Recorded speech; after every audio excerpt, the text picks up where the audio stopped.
бараа материал орлого худалдан авалт кредит данс болонд нийлүүлэгч байгууллага сонгоно.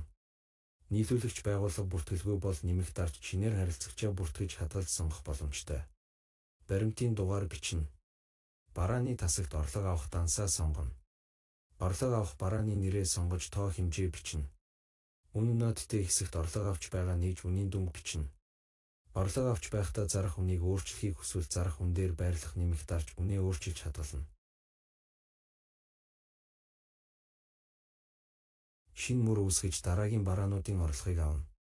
Орлого авч байх үедээ шинэ барааны бүртгэлийг барааны нэр дээр байрлах нэмэх дарж шинээр барааны бүртгэл үүсгэж болно.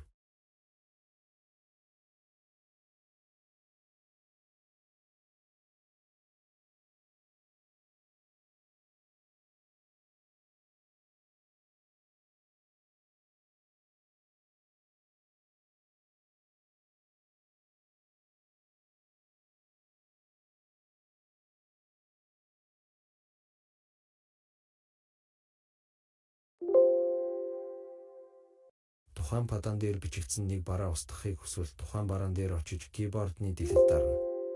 Паданыг бүхэлд нь устгах бол падан устгах дарснаар устж өмнөх падан гарч ирнэ.